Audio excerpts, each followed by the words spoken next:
Have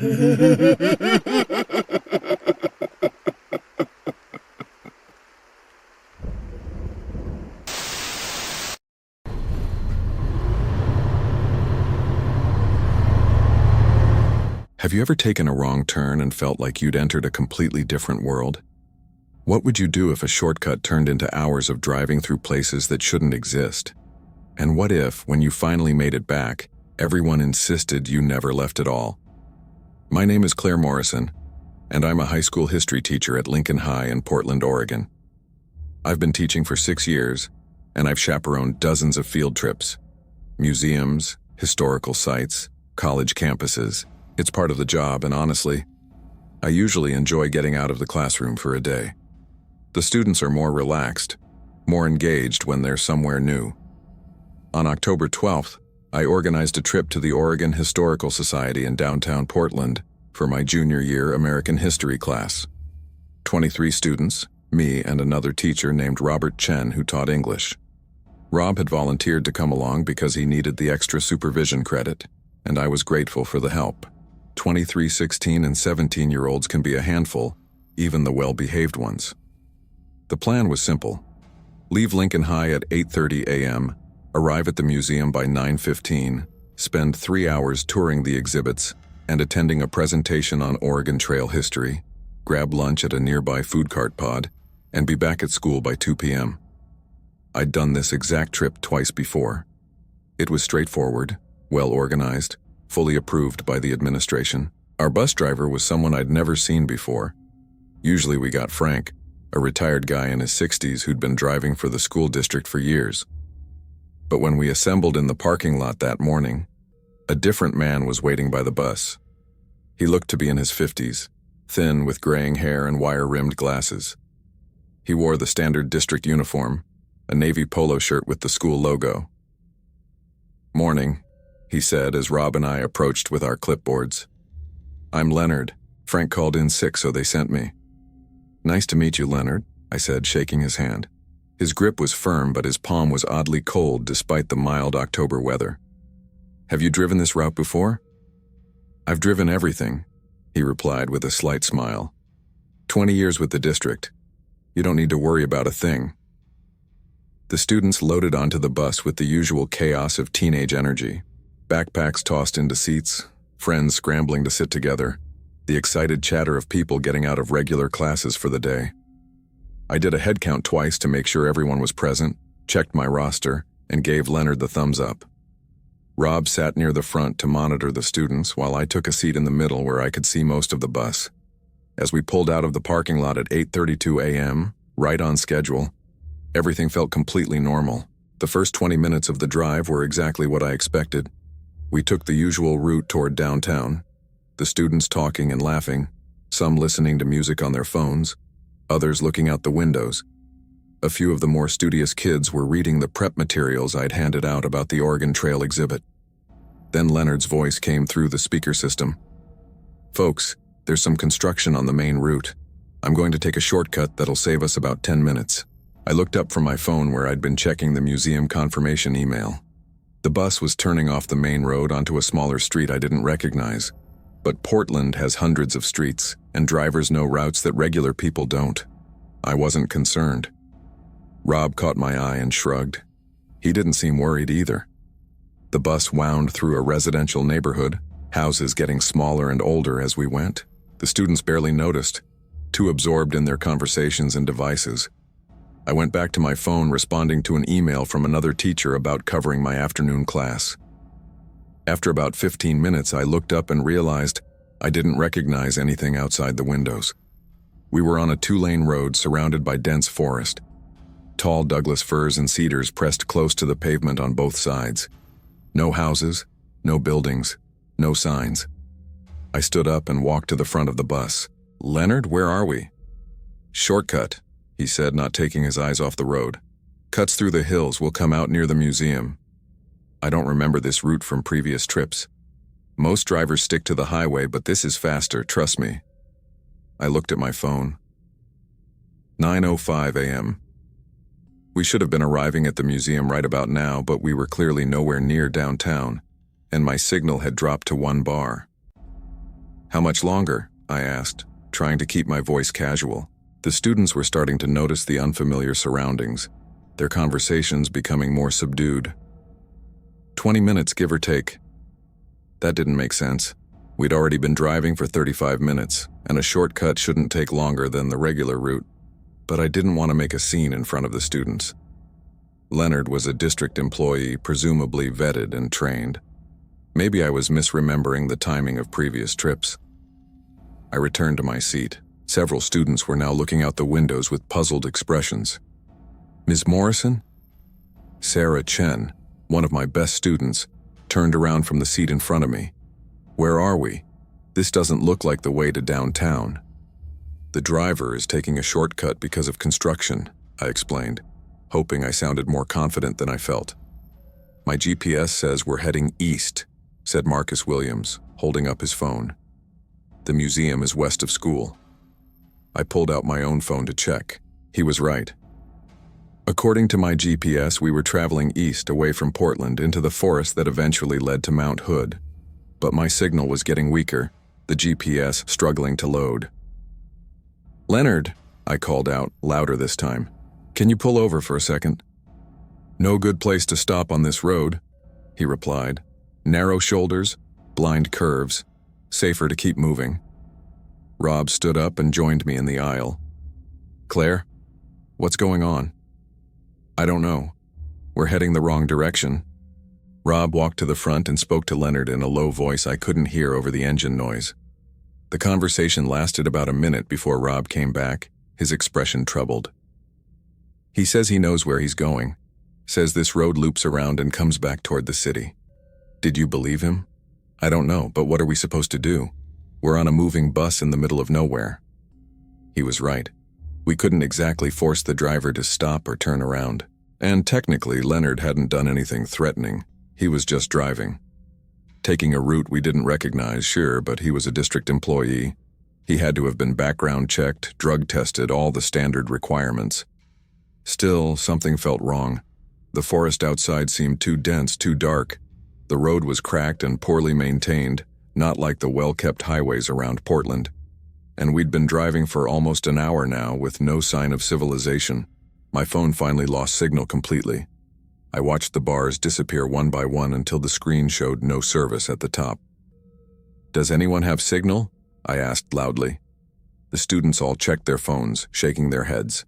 23 phones, 23 different carriers, and none of them had service. That seemed impossible. Even in remote areas, someone usually had at least one bar. Ms. Morrison, I'm getting worried, said Emma Rodriguez from the back of the bus. Several other students murmured agreement. Everything's fine, I said, forcing a smile. We're just taking a different route. Leonard knows what he's doing. But I didn't believe my own words, and judging from the students' faces, neither did they. At 9:45 a.m., we'd been driving for over an hour. The forest had become even more oppressive, the trees so tall and thick that they blocked out most of the daylight. The road continued to wind through the woods, sometimes climbing, sometimes descending, but always surrounded by that dense wall of green and brown. I walked back to the front of the bus. Leonard, this has been over an hour. We should have reached the museum by now, even if we'd taken the longest possible route. Where are we? Almost there, he said. The same slight smile on his face, the same steady focus on the road. That's not an answer. I need you to tell me exactly where we are and how long until we reach our destination. Can't say exactly. No street signs out here, but I know the way. Leonard, I'm asking you to pull over right now so we can figure out where we are. No good place to stop, he repeated. Trust me, Ms. Morrison, I've been driving these roads for 20 years. I know every shortcut, every back way. We'll get there. There was something unsettling about the way he kept his eyes on the road, never glancing at me, never showing any concern about the situation. His hands were relaxed on the wheel, his expression calm. He looked like a man on a routine drive, completely unbothered by the fact that 25 people were increasingly frightened and lost in the middle of nowhere. I returned to the middle of the bus where Rob was trying to keep the students calm. But it was getting harder. The initial excitement of missing class had worn off, replaced by genuine anxiety. Some of the kids were crying quietly. Others were trying desperately to get their phones to work, holding them up to the windows, switching airplane mode on and off. "We need to do something," Rob whispered to me. "This isn't right, Claire. We're lost. Or worse." "Worse how?" "I don't know. But something about this guy gives me a bad feeling. He's too calm. And why would the district send someone none of us have met for an important trip like this? You think he's not really a district employee? I think we should have checked his credentials more carefully before we let 23 minors get on a bus with him." The thought sent ice through my veins. We'd been so focused on getting the students organized and loaded that we'd accepted Leonard at face value. He had a bus, a uniform, said he was covering for Frank, but we hadn't verified any of it, hadn't asked for ID, hadn't called the district office to confirm the substitution. We'd just trusted him. "Okay," I said quietly. "New plan. At the next opportunity, we tell him to stop the bus. If he refuses, we cause a disturbance. Get the students to yell, make noise, refuse to cooperate until he has to stop. Then we all get off and figure out where we are." Rob nodded. "Agreed. But let's not scare the kids more than necessary until we need to." At 10:15 a.m., the forest finally began to thin. Buildings appeared in the distance, and I felt a wave of relief. We were approaching some kind of town. There would be people, phones that worked, a way to orient ourselves. But as we got closer, something was clearly wrong with this town. The buildings looked old, not historic old, like preserved Victorian houses or charming main streets. Abandoned old, decaying old. We passed a gas station with broken windows and weeds growing through the cracked pavement, a diner with a faded sign and a door hanging off its hinges, a motel with half its letters missing, and what looked like serious fire damage on one wing. And there were no people. No cars except a few rusted hulks in parking lots. No signs of life at all. "What is this place?" Sarah whispered. The bus slowed as it rolled down what must have once been the main street. More empty buildings. A pharmacy, a hardware store, a bank, all abandoned. Some windows were boarded up. Others were simply broken. Dark openings that looked like empty eye sockets. "Leonard, where are we?" I demanded, my voice sharp now. "What town is this?" "Just passing through," he said. "No need to stop here, nothing here for us." "There's nothing here, period. This place is abandoned. Oregon has lots of towns like this. Logging died, people moved away. Ghost towns, they call them." That was true. Oregon did have ghost towns, remnants of the timber boom that collapsed in the 70s and 80s. But those were usually way out in rural areas, hours from Portland. And they were documented, known. You could find them on maps and tourism websites. This place looked like it had been forgotten completely. We reached the far end of town and the forest closed in again. I pulled out my phone, hoping that proximity to buildings might have brought back some signal, but it still showed nothing.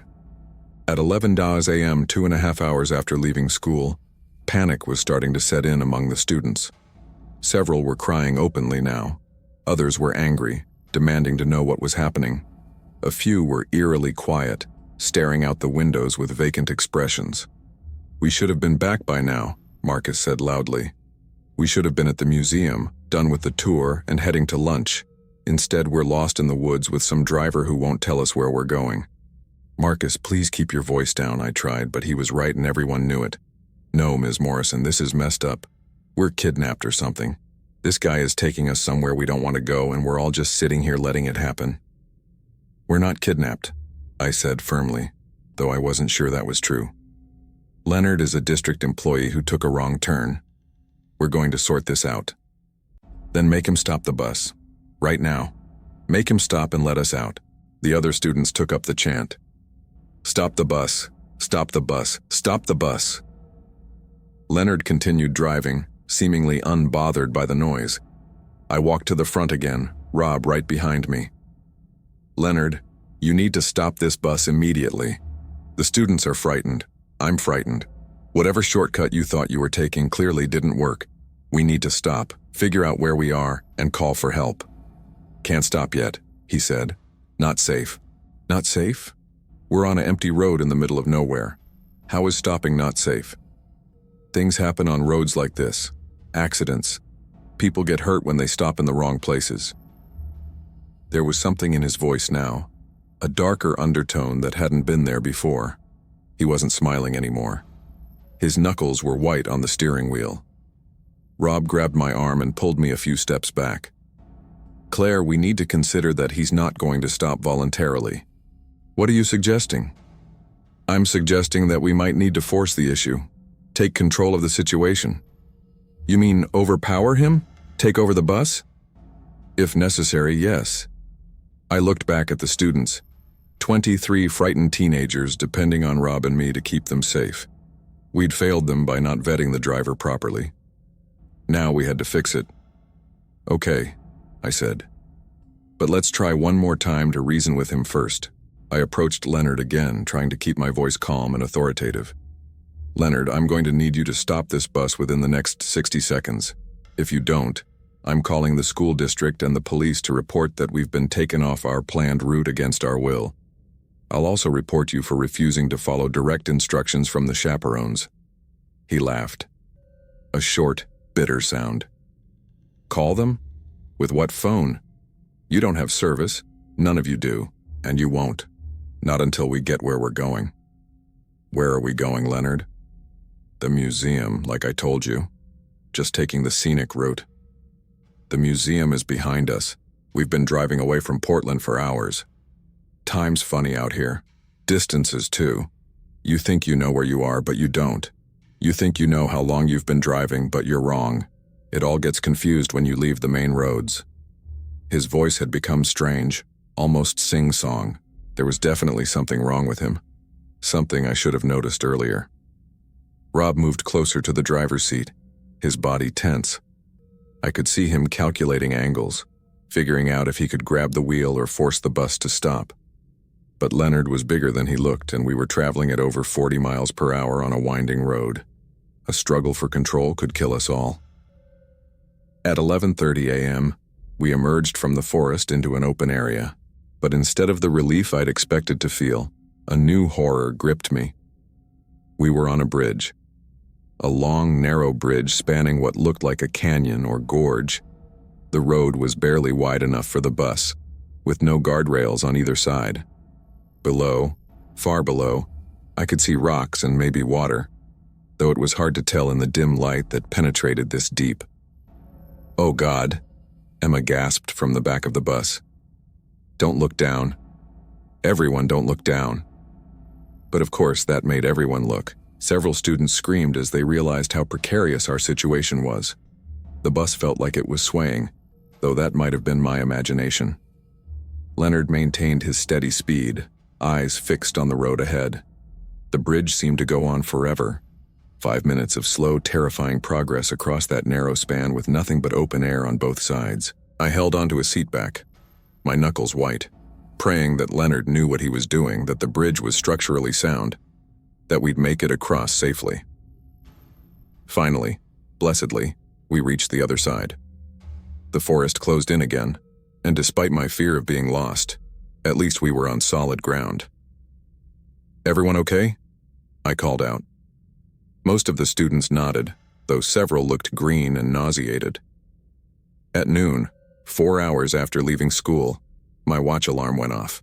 I'd set it to remind me when we should be having lunch at the food carts. Instead, we were still driving through endless forest on a road that seemed to have no end. My phone was completely dead now. The battery had been at 70% when we left, but it had drained rapidly trying to find a signal. Rob's phone was also dead. The students' phones were dying one by one, and the ones that still worked showed the same thing. No service, no GPS, no way to contact the outside world. We were completely isolated, completely dependent on Leonard to get us back to civilization, and Leonard showed no signs of doing that. "Ms. Morrison," whispered Jessica Park, one of the quieter students. "I don't think we're in Oregon anymore." "What do you mean?" "The trees are wrong, and the light is wrong, and everything feels wrong." I grew up camping all over Oregon. This doesn't feel like Oregon. I wanted to tell her she was being paranoid, that fear was making her imagine things. But I couldn't, because I felt it too. Something about the landscape outside the windows didn't feel right. The proportions were off, or the colors were off, or something I couldn't quite identify was fundamentally wrong. At 12:30 p.m., we passed another abandoned town. This one was even more decayed than the first. Buildings had collapsed entirely. Vehicles were burned-out shells. The main street was buckled and broken, with trees growing through the pavement. And still, no people. No signs that anyone had been here in years, maybe decades. "Leonard, please," I said, close to tears now. "Please tell me what's happening. Where are we? Why have you taken us here?" "You asked for a field trip," he said. His voice was strange again, distant. "I'm giving you one, a real education.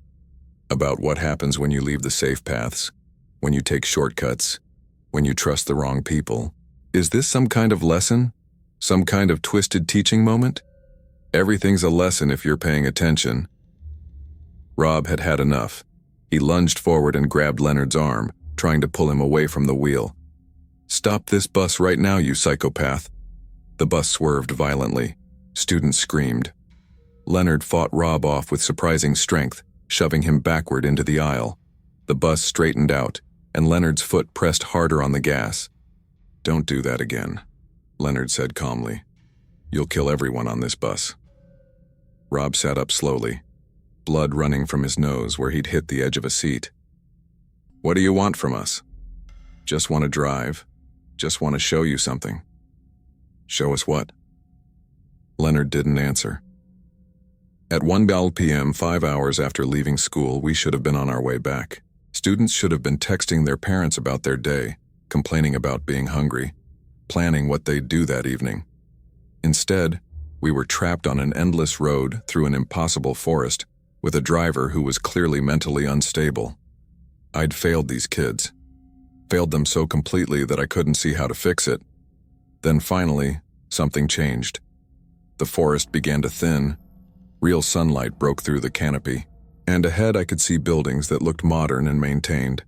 A highway sign appeared. "Portland 15 miles. "Oh, thank God," Sarah whispered. Several students started crying with relief.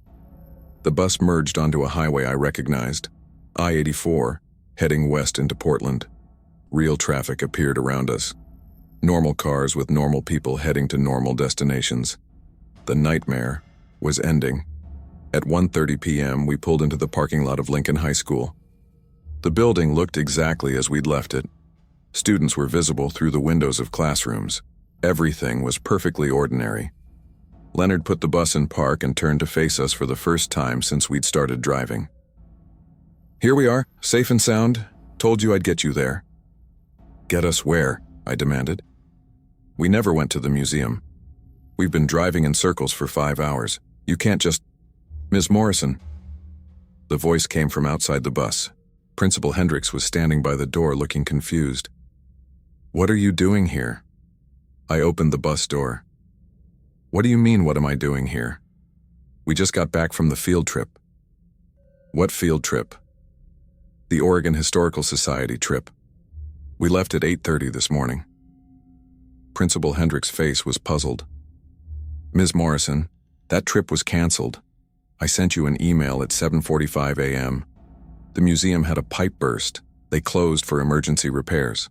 The trip is rescheduled for next week." "That's impossible. We were on the bus. We've been gone for 5 hours." "Gone? Claire, I saw you this morning at 8:45 in your classroom. You were teaching your regular second period class. You've been here all day." The world seemed to tilt. No, I was on the bus with Rob Chen and 23 students. We've been driving all day with a substitute driver named Leonard because Frank called in sick." "Frank didn't call in sick. He drove the freshman biology class to Sci this morning. And Rob Chen is in his classroom right now teaching 4th period. That's impossible. Rob is right here." I turned around. The bus was empty. Completely empty. No students, no Rob. Just rows of vacant seats and the smell of old vinyl and diesel fuel. "Where did everyone go?" I ran down the aisle, checking each seat, looking for any sign of the 23 students who'd been there seconds ago. They were just here. Leonard was gone too. The driver's seat sat empty, the keys still in the ignition. I stumbled off the bus, my legs barely supporting me. Principal Hendricks grabbed my arm to steady me. "Claire, are you feeling all right? You look pale." "I need to see the roster. The field trip roster, the permission slips. They'll prove that students were supposed to be on that trip." We went to my classroom. The door was closed, and through the window I could see my fourth period class in session, and standing at the front of the room, teaching a lesson on the Civil War, was me. I watched myself write on the board, call on students, explain a concept. I was wearing different clothes than I'd put on that morning. I looked tired, but normal, teaching a regular class like any other day. "This isn't possible," I whispered. Principal Hendricks guided me away from the classroom. "Claire, I think you should go home. You clearly aren't feeling well. I'll get someone to cover your last period. But the students, the 23 students who are on the bus, we need to make sure they're safe." "What students?" "Claire, there was no field trip. There are no missing students. Everyone is exactly where they're supposed to be." She walked me to the office and called my emergency contact, my sister Amanda, to come pick me up. While we waited, I pulled up my email on the office computer. There at 7:45 a.m. was the email from Principal Hendricks canceling the field trip due to the museum's emergency closure. I'd read that email. I'd responded to it saying I understood and would reschedule. The timestamp showed I'd sent my reply at 7:52 a.m. But I had no memory of that. I remembered eating breakfast, getting dressed, driving to school, organizing students for the field trip. I remembered every detail of the past 5 hours on that bus. They pulled up the security footage from the parking lot. At 8:30 a.m., the time we should have been loading onto the bus, I was visible walking into the building carrying my usual bag and coffee. No bus, no students gathering, no Leonard. The footage showed my car parked in its usual spot all day. Showed me entering the building at 7:55 a.m. and never leaving. "I don't understand," I said, my voice breaking. It was real. All of it was real. Amanda arrived and drove me home. I spent the rest of the day in bed trying to make sense of what had happened. Had I had a breakdown? A hallucination? Some kind of fugue state where I'd imagined 5 hours of terror while actually teaching my regular classes? But it had been so real. I could remember every detail. The students' faces, Rob's bloody nose, Leonard's cold hands and strange smile, the abandoned towns, the bridge over the gorge, the endless forest that didn't feel like Oregon. That evening I got a text from Rob Chen. "Hey, did you want to go over the plans for the museum trip next week? Want to make sure we're coordinated?" I called him immediately. "Rob, do you remember today? The field trip that went wrong?" "What are you talking about? The trip is next week. It got postponed, remember?" "You don't remember being on the bus? Driving for hours? Fighting with the driver?" "Claire, are you okay? We never went anywhere. I've been teaching all day." I hung up and pulled out my wallet, looking for any evidence of the day I remembered. My coffee card showed I'd bought coffee at the school cafeteria at 7:30 a.m., just like I did every morning. My car's trip meter hadn't changed. There was no dirt on my shoes from when I'd stepped off the bus. Every physical piece of evidence said I'd never left the school. But my mind insisted otherwise. Over the next few days, I talked to each of the students I remembered being on the bus. None of them had any memory of it. They all said the trip was next week. They all looked at me with concern when I pressed them about the substitute driver and the wrong roads. The school brought in a counselor to talk to me. She suggested stress, burnout, maybe a minor neurological event that had caused a vivid hallucination.